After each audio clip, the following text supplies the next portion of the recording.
Previously on Rome, rise and fall of an empire.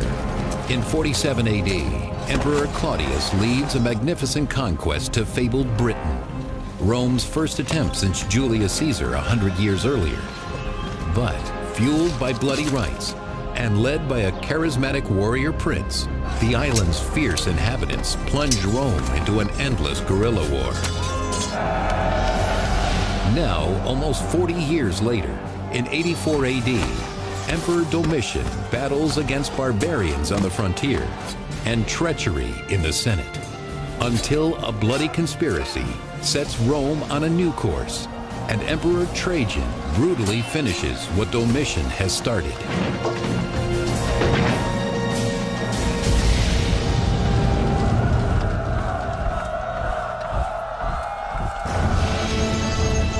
Rome, 80 AD.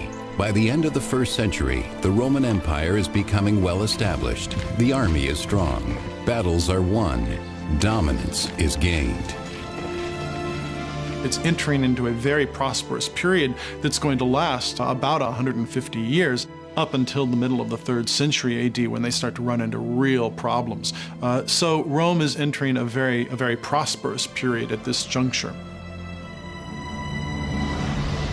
Rome has grown large, but surrounding its civilized core, barbarian tribes in Germania and Dacia, modern-day Germany and Romania, resist Roman domination.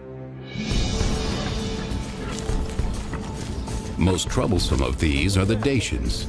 Their king, Decebalus, is busy courting smaller neighboring tribes, offering slaves and gold in exchange for their allegiance against Rome. He had cast about for alliances to his north and successfully gotten alliances to his north. He had also successfully gotten alliances to his east. So he's becoming increasingly formidable, and the Romans do not like this. The Romans have never liked this. Through these efforts, King Decebalus undermines Rome's strategy to keep the various barbarian tribes divided and weak.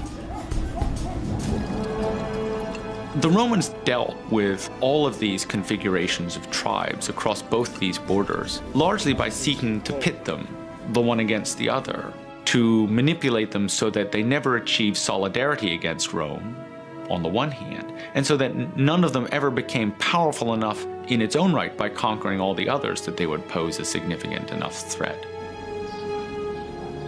Decebalus cements his tribal agreements against Rome, just as a precarious imperial transition is taking place. Back in Rome, an inexperienced nobleman named Domitian stands poised to take the throne as his brother, the Emperor Titus, lies on his deathbed. It is a turn of events that no one has predicted and that Rome is not prepared for. There is apparent conflict between Titus and Domitian. Titus will die of plague in 81 AD, and there'll be rumors of Domitian having poisoned him, having gotten rid of his brother to gain imperial power. Titus, a popular emperor, rules for only 2 years. Domitian resents every minute of it, according to 2nd century biographer Suetonius. Domitian never failed to say that he and his brother should have ruled Rome together, but their father's will had been tampered with. And when Titus was seized with a dangerous illness, Domitian ordered that he be left for dead before he had actually drawn his last breath.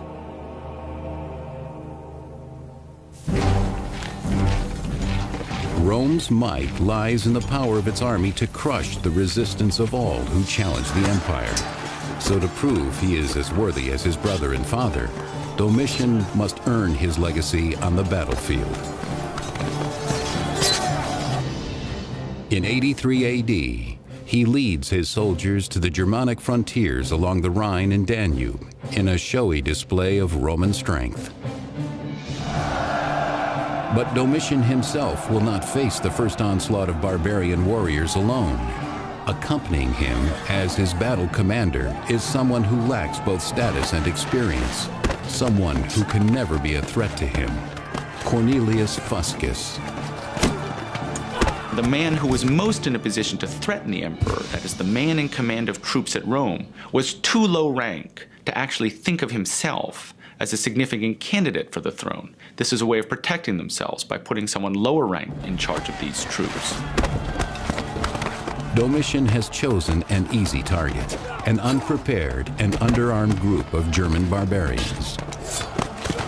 Emperors at the beginning of their reign often like to undertake a campaign, particularly if they feel their position isn't altogether secure. We can imagine that Domitian, who wasn't that much liked by many people, wanted to strengthen his ties with the army, and therefore a successful campaign against perhaps an opponent that isn't altogether ready for the attack might be a good option.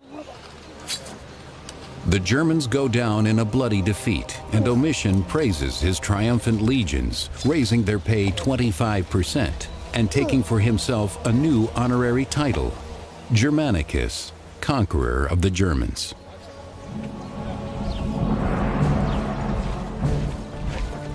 While Domitian actively promotes himself, a young soldier named Trajan asserts quiet authority on the Rhine frontier, earning respect through leadership rather than violence.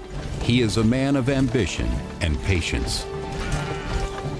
His father had served effectively in a number of campaigns under Vespasian. So he is of a senatorial stock, and he is of a consular family. He is not of the very elite of the Roman senatorial class. So Trajan can be said to come from relatively modest beginnings. Trajan will continue his service to Rome as he awaits an opportunity to prove himself to the new emperor. But to the north, in their weapons workshops, the Dacians are operating overtime, hammering the steel of swords and spears, filling the armory of their king, Decebalus.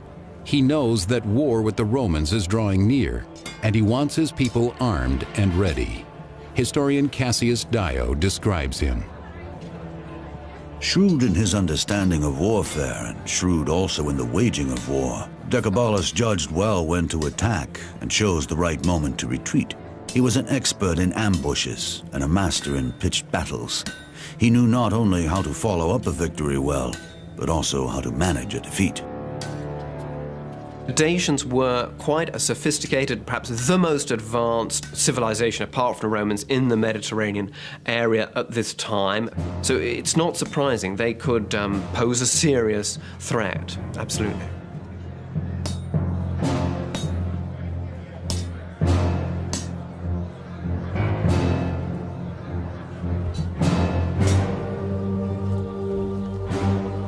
The Dacians gather with their shaman to purify the tools needed to perform a sacred ritual in which their heavenly god, Zalmoxis, will reveal their fate. 5th century BC historian Herodotus. Once every 5 years they chose by lot one of their people and send him as a messenger to Zalmoxis, charged to tell the god of their needs. If the messenger be killed by the cast, they believe that the gods regard them with favor. But if he be not killed, they blame the messenger himself. Today, a Dacian messenger travels far to bring Zalmoxis a wish for victory against Rome, and the Dacians will settle for nothing less. Without warning or provocation, the Dacians raid the Roman province of Moesia. The markets of Moesia teem with the goods of a bountiful province. Fruit from the orchards, grain from the fields, pottery from the skilled artisans, and gold dug from the Moesian mines, a key source of metal for Roman coinage. Exploiting Rome's lack of vigilance on this part of the frontier, the Dacians ride in, catching the province completely off guard. They wreak total havoc, looting, pillaging, and slaughtering anyone who tries to stop them, including the governor of Moesia. It's unclear exactly why in 84 they go into Moesia, what this initial incursion is about. This had traditionally been their territory, at least part of Moesia had been their territory, and so possibly there is a desire to recover lost territory, or perhaps just a desire for plunder and a recognition that there is a weakness that can be exploited. Clearly, waging war on the other side of the Danube was a way to promote an elite of warriors, and clearly Decebalus had come to power as a consequence of that. In other words, waging war against the Romans was the best way for the aristocracy to come to political prominence.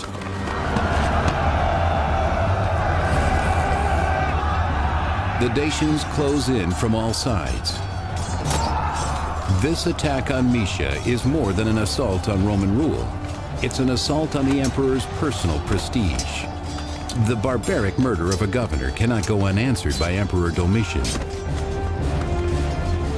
And so what he's going to do is he's going to put in charge a successor, Cornelius Fuscus, who is hopefully going to take care of the problem. The problem with Cornelius Fuscus is he's a man who likes to take risks unnecessarily. Domitian takes a risk too. By appointing this man who is not of senatorial class, he is openly defying the Roman Senate. The Dacian forces confront him and inflict a major defeat on him. Such a significant defeat that his life is lost, his army is essentially annihilated, and the standards are taken. And this is a major blow for the Romans.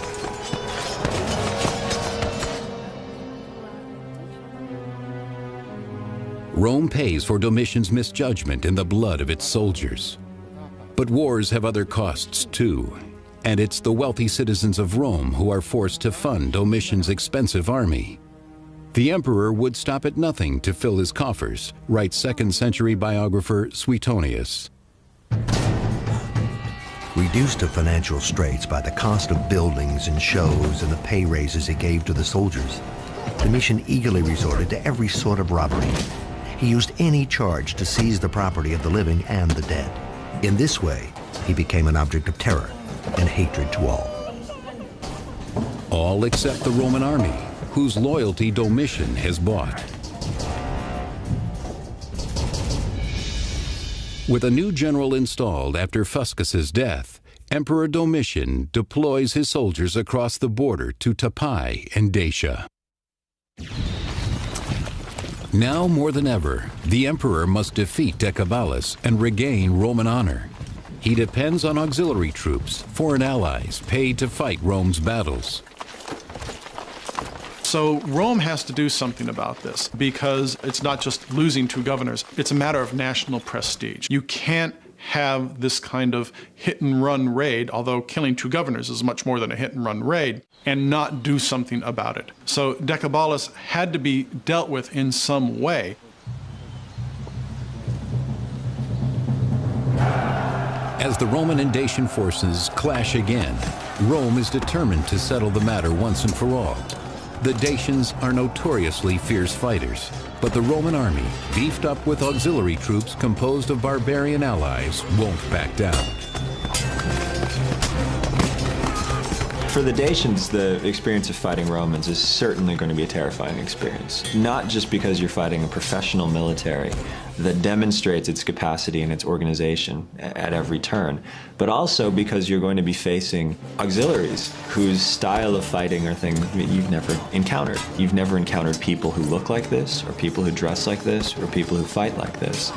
And so the experience of a battle is going to be overwhelmingly a terrifying experience. Until, at last, Decebalus and the Dacians are overwhelmed, and they retreat. But circumstances won't allow Domitian to press the advantage against the Dacians.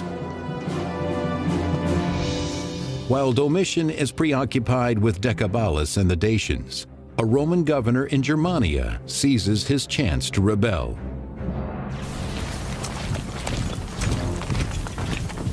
Domitian sends the young and loyal legionary commander named Trajan to restore order.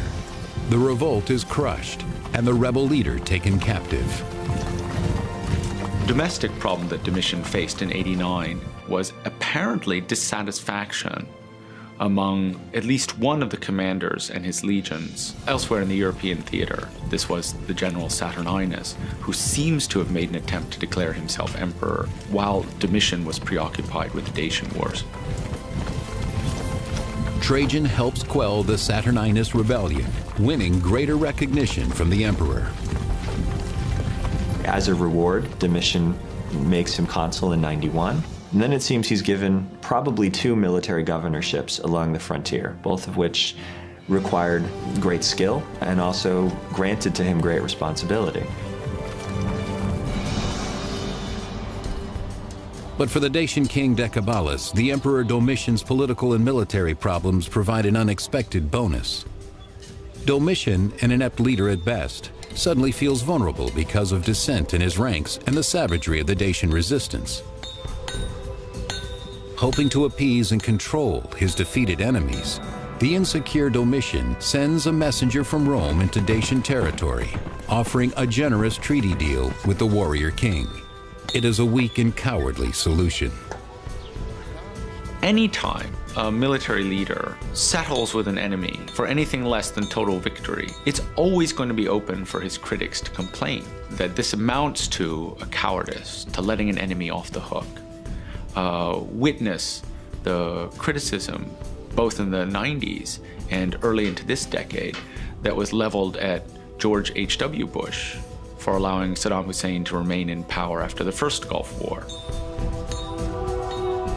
In this strange reversal, Domitian's messenger delivers the spoils of war to his defeated enemy, according to historian Cassius Dio.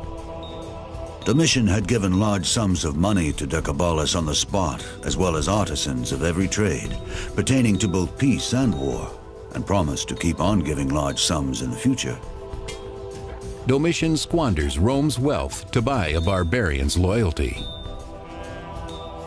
He was forced to cut a deal that was very unfavorable, and to the permanent detriment of his reputation, he had to grant the Dacians a tribute. He also had to send engineers and technicians, and in essence laid the foundation for a Dacian resurgence. Then, in 89 AD, Emperor Domitian follows this display of Roman weakness with another foolish action.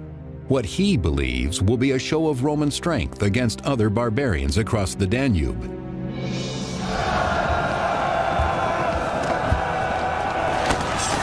But Domitian underestimates their strength and devotes too few of his troops. Domitian had felt that they had inadequately supported him during the initial stages of his Dacian campaign. So he launched a retaliatory attack on these 2 tribes, probably thinking that this would be a very fast-moving and easily resolved situation. Rome suffers a humiliating loss. Domitian, at this point, he's really on a downward spiral in a sense. Not only is he buying off Decebalus, there's rumors that he's triumphed over the Germans, but these are false triumphs, that he's been buying blonde wigs and dressing people up as Germans to carry in his triumphs, this sort of thing. Things are really on the skids for Domitian. But not all of Domitian's enemies are on the frontier. Domitian had a habit of killing off his relatives with fantastic regularity, and also, in moments of peak, as it seems, would discover, or claim to discover, conspiracies among senators. And this would lead to purges of the ranking membership of the Senate. By 93 AD, Domitian declares himself Dominus et Deus, Lord and God. He has become unpredictable, vindictive, and dangerous. He made virtually everyone close to him feel continually under threat, and it was only a matter of time before someone lashed out to kill him before he killed them.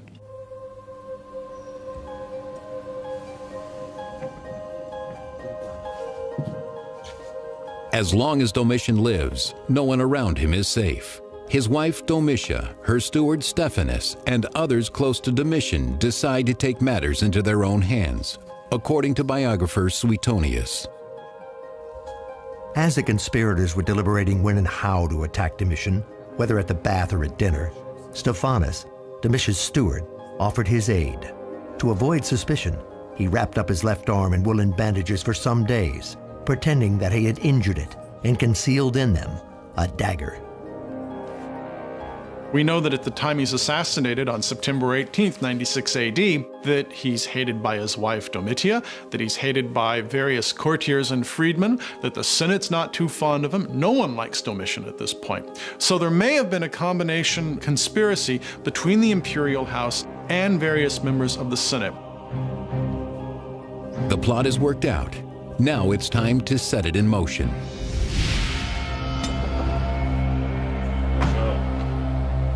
A trusted servant, Stephanus, approaches the emperor, playing on his fears, according to Roman biographer Suetonius. Given an audience with the emperor, by pretending to reveal a conspiracy against him, Stephanus handed him a scroll of false evidence and then stabbed him as he read it.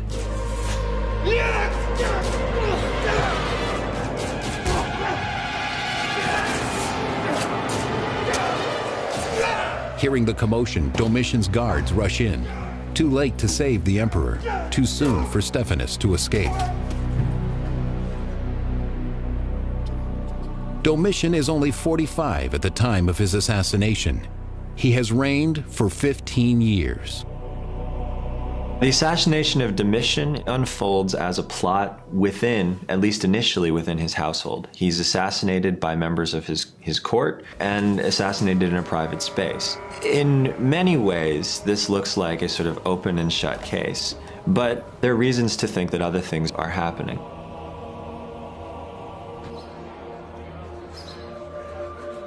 With Domitian dead, the Senate presses its advantage, according to historian Suetonius. The people received the news of Domitian's death with indifference, but the soldiers grieved and at once tried to call him Domitian the God. The senators, on the other hand, were so overjoyed that they raced to insult the dead emperor, pulling down his statue, chiseling his name from the buildings, and smashing his likeness before the eyes of the people. The Senate wastes no time appointing a new emperor. In the immediate aftermath of Domitian's assassination, the Senate at Rome sought out one of its own members as a new emperor, a man named Nerva, who was an elderly man and without children, and without any particular military distinction. The reasons for their choosing him are shrouded in history now. Nerva is acclaimed by the Senate suspiciously quickly. And Nerva is an excellent compromise candidate if you're looking to appoint an emperor that most people could deal with, because Nerva's old, Nerva's sickly, Nerva doesn't have a son, and so he is in essence a placeholder while you figure out what you want to really do. Nerva knows his role is only temporary, and he makes the most of it. Rather, of course, than Nerva abdicating, or for that matter, Nerva being assassinated for his weakness in controlling the troops, he took, in fact, a co-emperor, one who gave him exactly those qualities that he himself lacked. Tremendous respect among the military, being foremost among them. Within a year, Nerva adopts up-and-coming General Trajan as his heir and names him co-emperor. History is silent on the question of whether Trajan was part of the original conspiracy to assassinate Domitian. I don't think we can say Trajan was involved, but he likely was aware of it, and that doesn't even necessarily mean he supported it. He could have been aware of it, but recognized that this was a circumstance that he couldn't change and was willing to accept.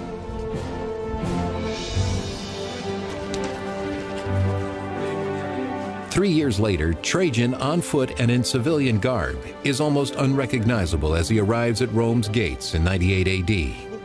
He has come to be declared sole emperor after Nerva's natural death. He receives a hero's welcome once the guards realize who he is. When Trajan arrives in Rome, everybody is overjoyed because here is a relatively young emperor who is keen to collaborate with the people and the Senate in governing the empire, and it's seen almost as the dawn of a new age.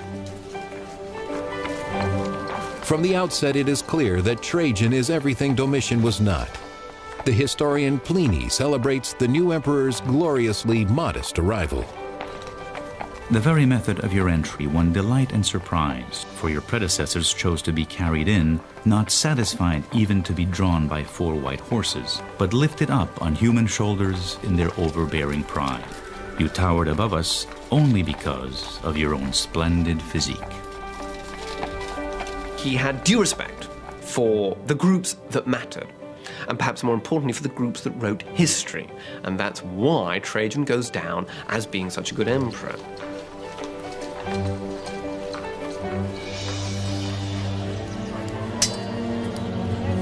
Trajan inherits Rome's humiliating and costly treaty with the Dacians. Thanks to Domitian, in exchange for peace, these barbarians are entitled to Roman weaponry, Roman deserters, and each year another large portion of Roman wealth. And Trajan won't tolerate that.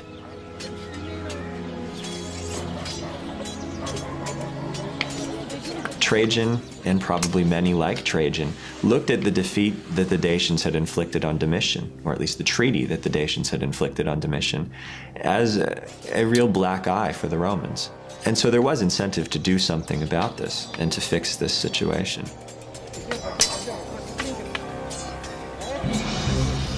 Trajan doesn't stay in Rome long. He and 9 Roman legions and auxiliary troops head to the Danube to take care of unfinished business.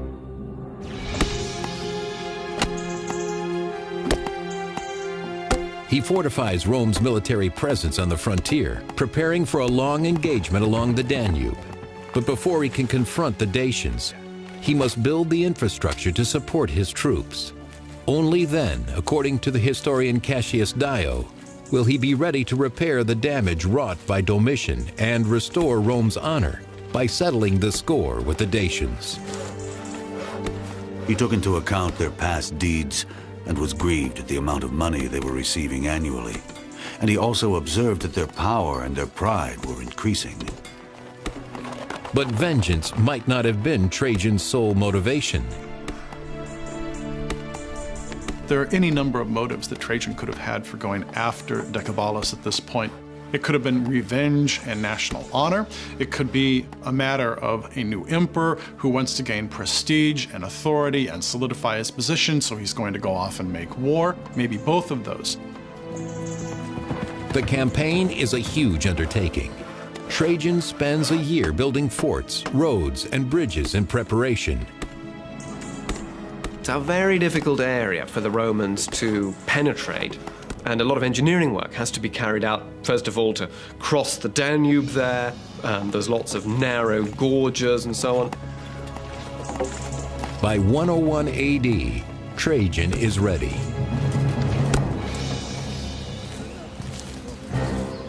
Trajan's reputation as a master commander precedes him, and the Dacian king Decebalus wants to undermine his efforts by making sure he doesn't profit.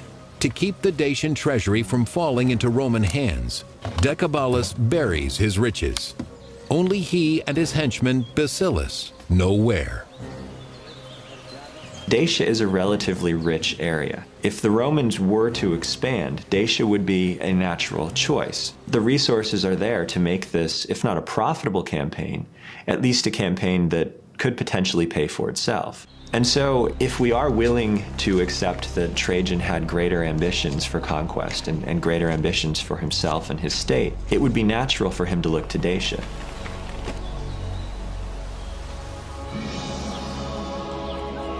In the year 101 AD, the Dacians know their years of peace are about to end.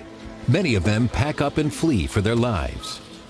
Though the Dacians have done battle with the Romans before, this time is very different, according to historian Cassius Dio. Decebalus, learning of Trajan's advance, became frightened, since he well knew that before it was not the Romans that he had conquered, but Domitian. And now he would be fighting against both the Romans and Trajan the emperor. Dacian families head for safer ground, knowing this time there will be no negotiations. Trajan, throughout his reign, is renowned for traveling with his armies and enduring some of the same difficulties that his army endures. And I think this is what endears Trajan very much to the soldiers serving under his command eventually. He appreciated the struggles that they were going through and was willing to share some of these struggles himself. By 101 AD, the Dacian king Decebalus has grown familiar with Roman fighting tactics and with making friends with Rome's enemies. Decebalus worked assiduously in building up a nexus of alliances, not just amongst foreign peoples, but also amongst his nobles. And he'll create a fighting force that's formidable, but it's not as formidable as the Romans. However, they are organized, and they are a formidable enough force that they can beat the Romans at times, and that's important to remember. But it is not enough, and Decebalus knows it.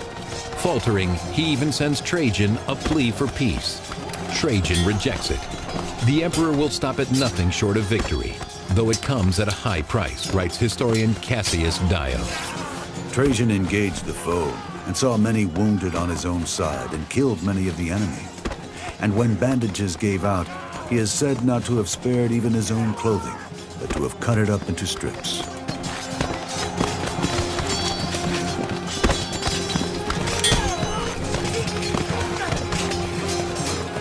A Dacian warrior will choose death over capture, and they treat their own prisoners with abject cruelty. Roman captives are handed over to Dacian women to be humiliated, tortured, and eventually killed.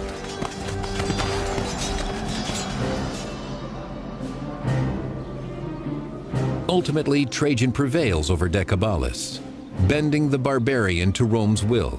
The vanquished king will surrender all that he has gained from the previous treaties and swear his allegiance. Cassius Dio recounts the terms.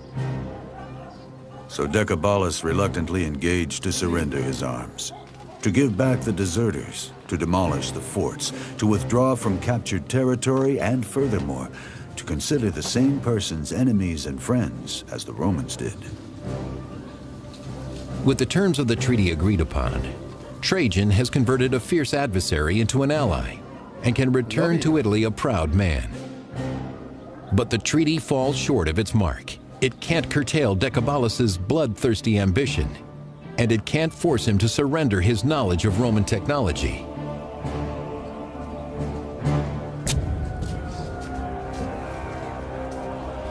The Dacians are not to be trusted.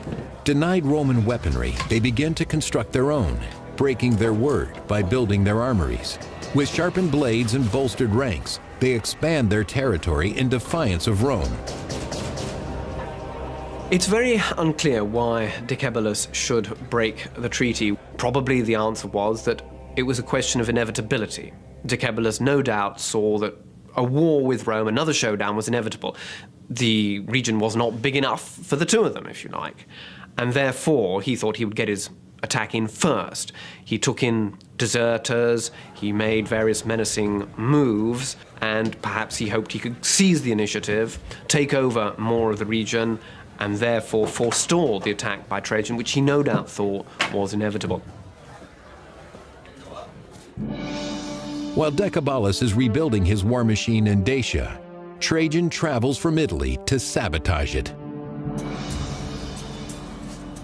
Where Decebalus relies on force, Trajan employs diplomacy.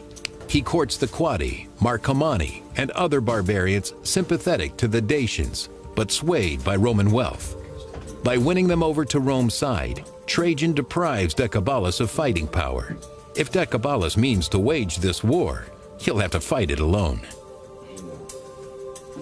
Trajans responded to Decebalus' very skillful way to wage war against the Romans with an equally skillful way to engage basically every little group in the area or surrounding the Dacian kingdom.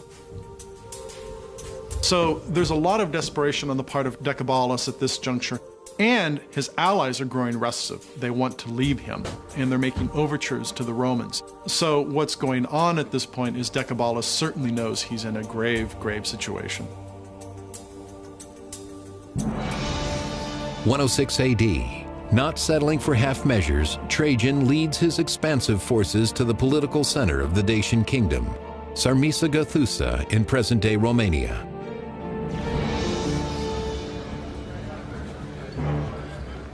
Within the walls of the fortress city, soldiers and citizens prepare for the invasion by Roman troops. The Dacians put their faith in their stout walls and strong army. But should the Romans breach the gates, the citizens will be ready. Armed with torches and oil, they will leave the Romans with nothing worth taking.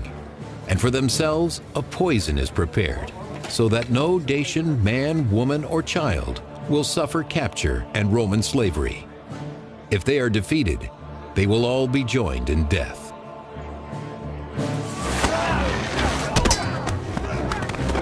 To reach the Dacian capital, Trajan runs the gauntlet of Dacian forces defending the route that leads to the gates of the city. This is a big fortified place that was extremely difficult to take, and the Romans had to just proceed very slowly, taking each place one after the other, and as you can imagine, taking a lot of losses as they did so. It was a bitter struggle. An impenetrable gate will confront Trajan's iron will. The Dacians have fought mightily to keep the Romans from the gates of their citadel at Zarmiza-Gathusa. Although the Dacian equipment was not as good, they were fighting for their homeland, they were occupying extremely strong positions, and as I said about the capital, this is a big fortified place. It was a bitter struggle.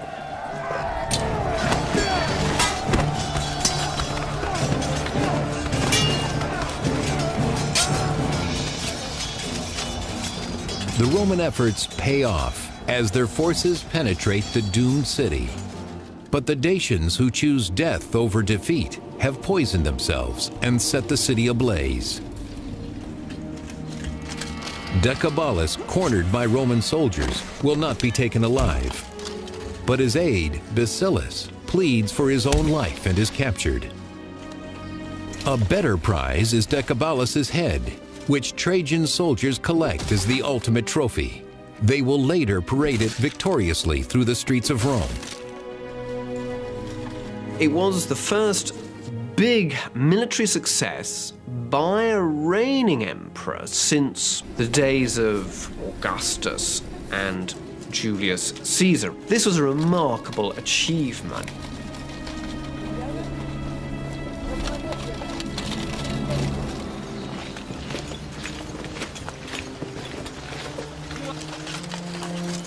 The victory reaps material benefits as well. Bacillus leads Roman soldiers to his king's treasure. The amount of gold that Trajan received or took in his conquest of Dacia was enormous by any stretch, and it had actually been hidden by the Dacians under the river Sargetius. These riches, along with the active gold mines of Dacia, replenished the Roman treasury. According to the Chronicles, Rome recovers 225 tons of gold, 500 tons of silver, and 50,000 slaves. The gold and silver coming from the booty that he had collected from the Dacian wars was used to fund a fantastic building program in Rome, on a scale that Rome did not see before.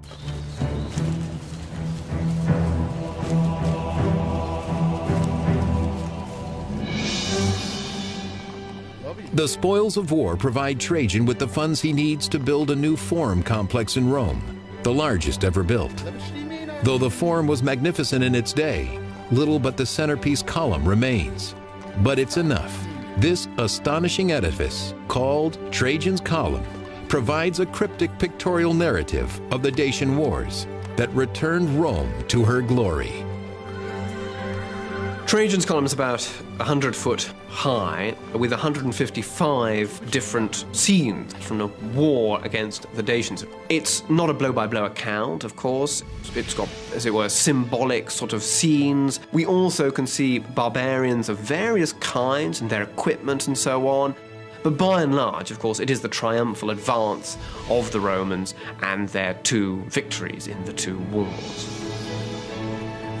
The column represents a multifaceted piece of propaganda. It both shows the engineering accomplishments of Trajan's reign and also demonstrates the great military achievements that Trajan had brought about. The colossal spoils of war and the success in battle will go to Trajan's head and whet his appetite for power. His reign is punctuated by conquest, and a decade after the Dacian Wars, he begins an ambitious campaign against Parthia to the east, in the area now known as Iraq. As far as we know, there were no strategic reasons for Trajan to wage war against Parthia at this time. And it's most likely his and his advisors' warmongering attitude that led to an open conflict with Parthia. Trajan enjoys the success he's come to expect, but he has underestimated his enemy. The Parthians melt against this onslaught of this enormous military machine that's the Roman army. And the Parthians are so shocked by how easily the Romans came in that they manage in the next year to stage an enormous insurrection. They kill or drive out the Roman garrisons that are in their country. It's not exactly similar, but it's somewhat similar to the situation the United States faced in Iraq, where you enter with enormous military power, but you end up with an insurgency all over the place. Trajan, now aging and ill, imagines himself to be the new Alexander, conqueror of the world. But by 117, it is clear that his dream will never be realized. His plans for expansion have stretched Rome to its limit and into a hostile landscape. Holding on to the territory across these inhospitable swaths of desert is very, very hard. And Trajan found himself, especially fighting in the north, middle, and south at the same time, that he'd overextended his resources. At last, in old age, Trajan retreats, abandoning his campaign and heading back to Rome, but he dies before he gets there. The situation that Trajan found himself in the last year of his life is in many ways similar to the situation that the United States and its allies finds itself in the same part of the world, with the same porous defenses, the same porous natural frontiers, and the same desire, in essence, to fight a war that ought to have taken a long time in a relatively short span of time, with a plan for winning a military victory, but no plan for absorbing the territory and organizing the territory. Trajan is considered one of the greatest emperors, but his ambitions could not be maintained. The great failure of Trajan's policy is revealed almost immediately after his death, when Hadrian withdraws from most of the territory that Trajan took. Even the hard-won province of Dacia is eventually given up. An empire is molded by its leaders. History judges Trajan and Domitian differently. One good emperor, one bad. But both ultimately forsake the needs of the empire in order to chase personal glory. They won't be the only emperors to walk this dangerous path, a path that will eventually lead to the end of the empire. Next on Rome, Rise and Fall of an Empire. In 160 AD, Rome stands supreme, but peace and prosperity lull the empire into a dangerous complacency. When Rome's enemies sense its weakness, Emperor Marcus Aurelius must rally Rome to fight for its very way of life.